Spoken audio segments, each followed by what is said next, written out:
Hey, by the way, spoiler alert.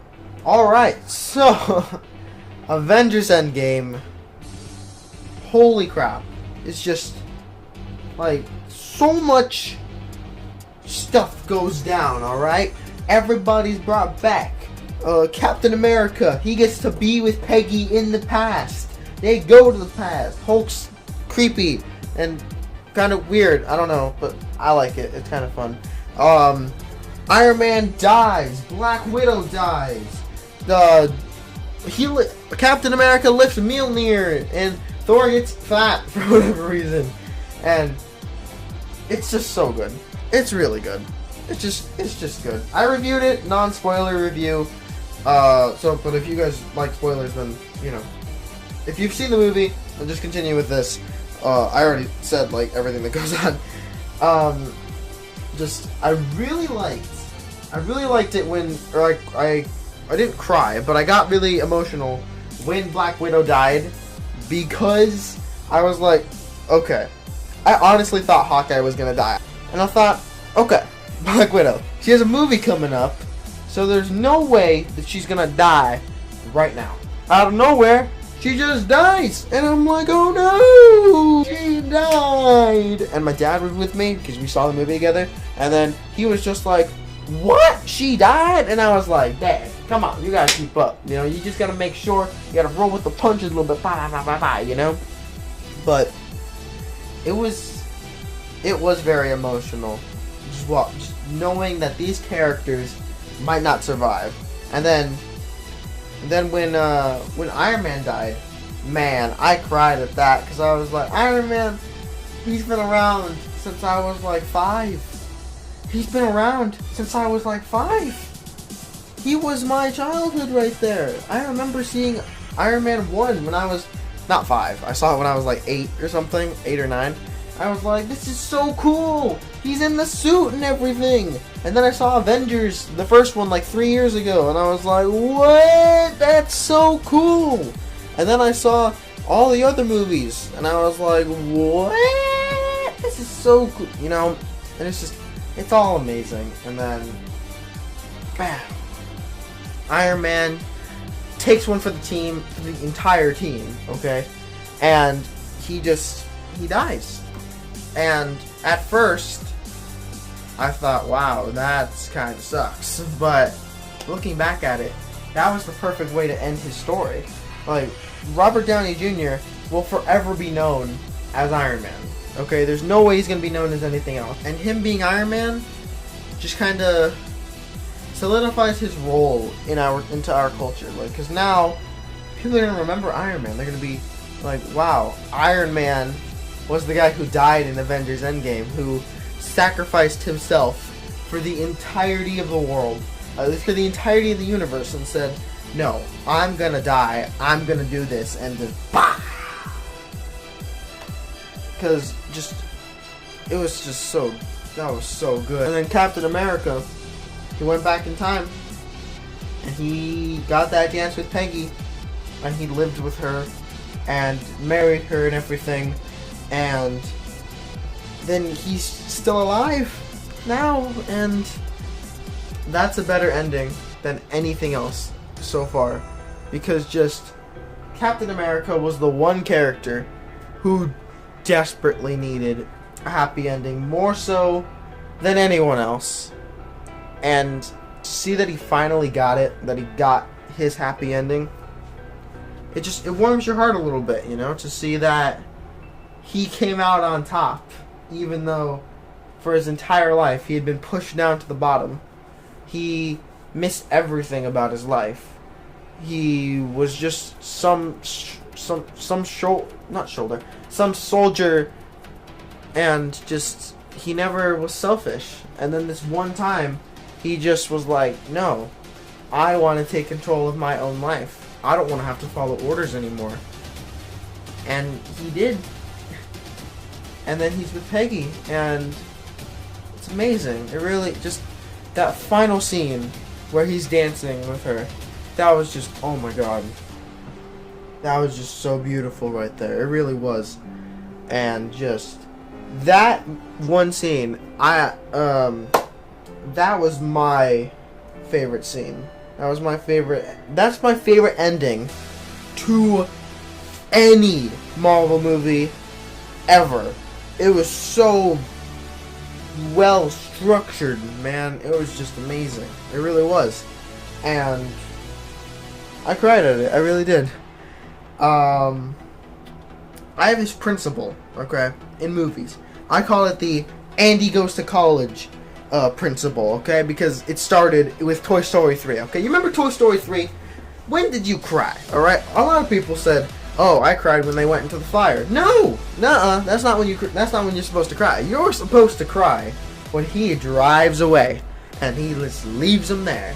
You know, it's not a cliffhanger. It's the perfect ending. And you know that the story is complete, and that's why it's as sad as it is. And Avengers Endgame totally takes some of this principle and just jams it into that last minute. Like, that scene alone made the movie for me, because I was like, finally, Captain America got a good, happy ending.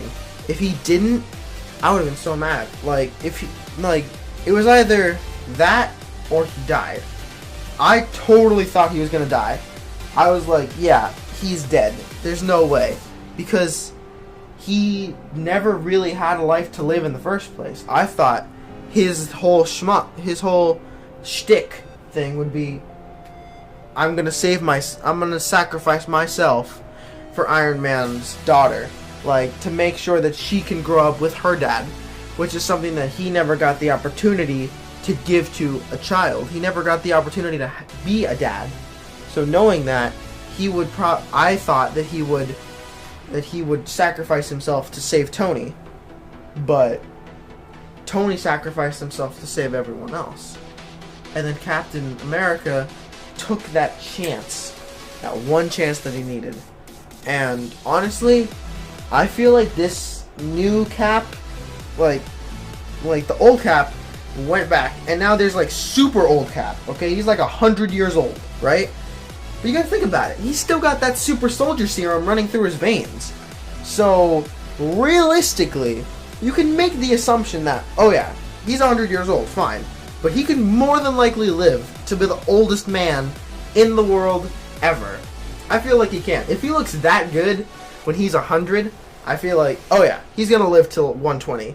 So, when Falcon and Winter Soldier drops on Disney Plus, I feel like it would be pretty cool if, not in every episode, if he showed up sometimes as like the mentor character. If he was a secondary character. If he was like the Yoda type character, where you don't really do too much. You don't do any action or anything. But you just say some smart / stupid stuff. You just spit it out, and then they just kind of listen to you, you know?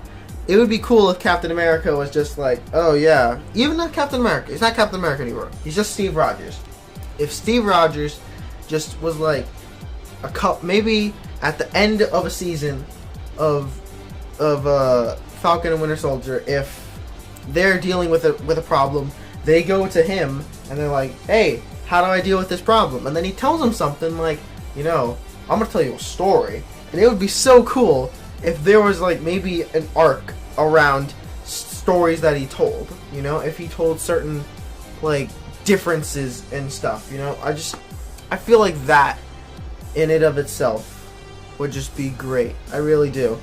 And just the fact that he got to just live out his life was great. It really was. And Hawkeye got to be happy, and Scott Lang got to be happy, and Guardians got to be happy. Thor's still fat at the end of the movie, by the way. I don't really like that.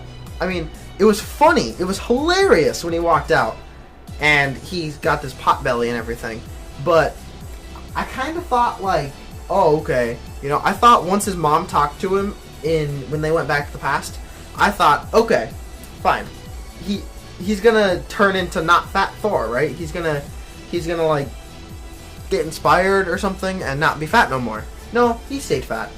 And he was still strong and everything, but he's just like chubby and, you know, I don't know. Maybe that was to. I feel like that was to explain why Thanos was beating him in the beginning of the end fight, even though he had no stones. Like, just, I don't know. Maybe it would make sense, I guess. Oh, and then Cap picks up Mjolnir, and that's amazing, and it's super cool, and it works. And Iron Man was planning his death the whole time. And just he was doing it all, and he was just like, you know, just doing his thing, and then all of that, and just I'm gonna make more videos where I go in depth about like a certain scene in Endgame or a certain plot thing, and just like deep dive into it. So I don't want to cover too much here, but I'm just kind of like going on a rant here. I was just saying how amazing this movie is. It's honestly amazing. 10 out of 10. I'll tell you that right now. 10 out of 10. Perfect movie, I gotta say. If you've seen the other 21 MCU movies, this movie will satisfy you like nothing else.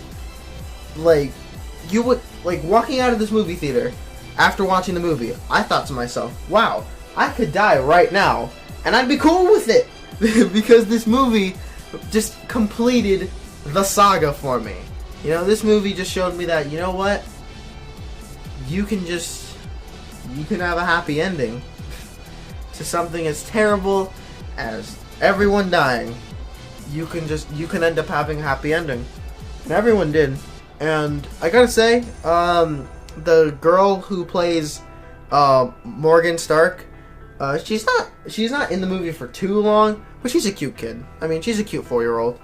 I mean, when she says that little line about wanting a cheeseburger, I was like, "Aw, that's so cute," because you know, like little kids, and you know, this just, you know, and just, you know, she was doing a good job, I guess, just in what she was doing.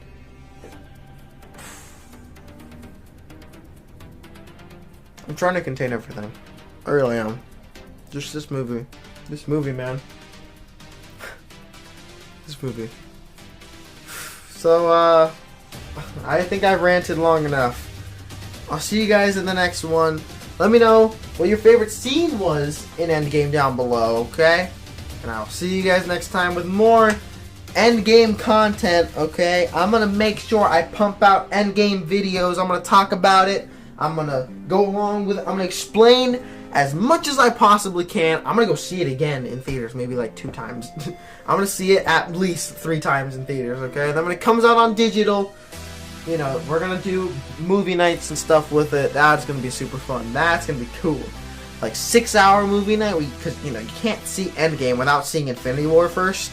So that's gonna be great. Thank you guys so much for watching, and I will see you guys next time. Peace. Stay shrinky. Excelsior. Bye-bye.